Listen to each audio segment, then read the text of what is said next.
নমস্কার বন্ধুরা, রাজ কিচেনে সবাইকে স্বাগত জানাই। তো বন্ধুরা, আজকের আমার রেসিপি অনুষ্ঠান বাড়ির মতো ঝরঝরে বাসন্তী পোলাও।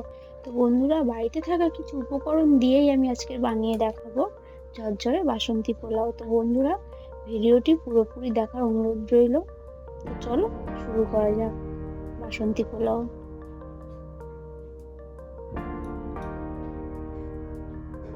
তো বন্ধুরা, এখানে আমি বাসন্তী পোলাও বানানোর জন্য এখানে আমি গোবিন্দভোগ চাল নিয়ে নিয়েছি। তো দেখো, চালটা আমি প্রথমে একটু ভিজিয়ে রেখে দিয়েছি 10-15 মিনিটের জন্য। তো তারপরে ভালোভাবে ঝরিয়ে নিয়েছি জলটাকে। এবার আমি চালটা এখানে নিয়ে নিয়েছি। তো চালটা আমি নিয়েছি 4 বাটি। তো চালটা যেহেতু 4 বাটি নিয়েছি, তার পরিমাপে আমি 8 বাটি জল দেবো এটার মধ্যে। তো বন্ধুরা, এখানে আমি নিয়ে নিয়েছি একটু আদা কুচি, এখানে নিয়ে নিয়েছি হলুদ গুঁড়ো, আর একটু গরম মশলা গুঁড়ো, আর একটু লবণ নিয়ে নিয়েছি। তো এই উপকরণগুলো সব এটার মধ্যে দিয়ে দেবো। এখানে দিয়ে দেবো আমি 2 চামচ মতন ঘি, ছোট চামচে 2 চামচ ঘি দিয়ে দিচ্ছি। এবার ভালোভাবে মিশিয়ে নেবো সব উপকরণগুলো দিয়ে। বন্ধুরা, এখানে আমার মেশানো হয়ে গেছে। তো এটাকে এবার আমি 5 মিনিটের জন্য ঢাকা দিয়ে রেখে দেবো। বন্ধুরা, পরের স্টেপে যাওয়া যাক। তো বন্ধুরা, এখানে আমি নিয়ে নিয়েছি গোটা গরম মশলা, এখানে নিয়ে নিয়েছি 2টো তেজপাতা, আর একটু কিশমিশ নিয়েছি, একটু কাজু বাদাম নিয়েছি, আর এখানে নিয়ে নিয়েছি একটু চিনি। আর আজকে আমি পোলাওতে দেবো একটু মটরশুঁটি। আর এখানে নিয়ে নিয়েছি একটু কাঁচা লঙ্কা কুচি, আর এখানে নিয়ে নিয়েছি একটু আদা কুচি। তো চলো এই উপকরণ দিয়ে আজকে বানাবো ঝরঝরে বাসন্তী পোলাও। বন্ধুরা, গ্যাসটা জ্বেলে দিয়েছি, আমি একটা কড়া বসিয়ে নিয়েছি এখানে। তো বন্ধুরা, পুরোপুরি আমি 1 চামচ ঘি দিয়ে দেবো। এখানে আমার ঘিটা দিয়ে দিয়েছি, ঘিটা আবার গলে গেছে দেখো। তো এবার দিয়ে দেবো কাজু কিশমিশটা ভাজা করে নেবো একটু। আর গ্যাসটাকে লো ফ্লেমে রাখতে হবে, নাহলে কিন্তু পুড়ে যেতে পারে। দেখো, আমার এখানে ভাজা ভাজা হয়ে এসছে কাজু কিশমিশটা, একটু লালচে লালচে করে ভাজবো। হয়ে গেছে, এটাকে আমি তুলে নিয়েছি একটা প্লেটের মধ্যে। বন্ধুরা, পরের স্টেপটা দেখতে থাকো। এবার দিয়ে দেবো গরম মশলা, আর এই যে 2টো তেজপাতা নিয়েছিলাম ওটাকে একটু ফাটিয়ে নিয়েছি, ছিঁড়ে নিয়েছি। তো বন্ধুরা, এবার আমি মটরশুঁটিটা দিয়ে দেবো, দিয়ে আরও একটু 2-3 মিনিটের মতো নাড়াচাড়া করে নেবো। তো বন্ধুরা, এখানে দেখো আমার একটু হালকা ভাজা ভাজা হয়ে এসছে।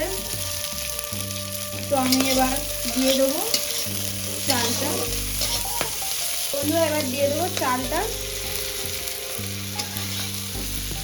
আরও 10-5 মিনিট মতো নাড়াচাড়া করবো।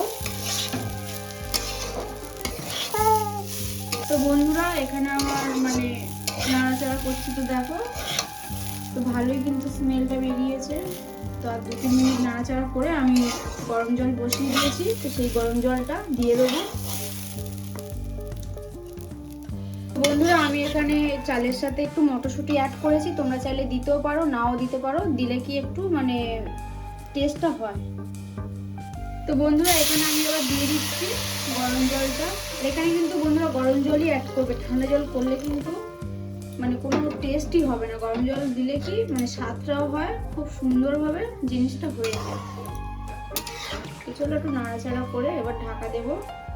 তো বন্ধুরা, এবার আমি যে জলটা দিয়ে দিয়েছি এটার উপরে এবার কাজু কিশমিশগুলো দিয়ে দেবো। এবার দিয়ে দেবো অল্প করে কাঁচা লঙ্কা কুচি। আদাটা আমি বেটে রেখেছিলাম, সেই আদাটা আমি দিয়ে দেবো অল্প পরিমাণে।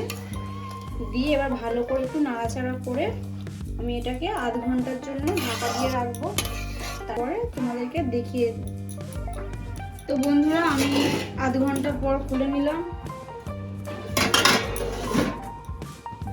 তোমার জলটা এখানে অনেকটাই টেনে এসছে। দেখো কত সুন্দর ঝরঝরে হয়েছে। তো বন্ধুরা, দেখো কত সুন্দর এসছে, স্মেলটাও খুব সুন্দর বেরিয়েছে, একদম ঝরঝরে পোলাও। আর 5 মিনিট মতন একটু নাড়াচাড়া করবো যাতে জলটা টেনে নেয়। তো বন্ধুরা, এখানে আমি চিনির পরিমাপটা আমি এখানে 3 চামচ মতো নিয়েছি। তো চিনিটা দিয়ে আমি একটু নাড়াচাড়া করে নিচ্ছি। তো বন্ধুরা এখানে আমি অল্প করে একটু আদা কুচি দিয়ে দিচ্ছি যাতে ভালো স্মেল হবে আর টেস্টিও হবে। বন্ধুরা, আমার হয়ে গেছে। এর ওপর দিয়ে আমি একটু ঘি দিয়ে দেবো 1 চামচ মতো। একটু হালকা করে নাড়াচাড়া করে নিয়ে বন্ধ করে দেবো গ্যাসটা। বন্ধুরা এখানে আমার ঝরঝরে বাসন্তী পোলাও রেডি। তো দেখো কত সুন্দর হয়েছে, একদম পুরো ঝরঝরে। তো চলো, আমার ভিডিওটা যদি ভালো লেগে থাকে তো একটা লাইক অ্যান্ড সাবস্ক্রাইব করে দিও, আর কমেন্টে অবশ্যই জানিও তোমরা ভালোবাসা দিও।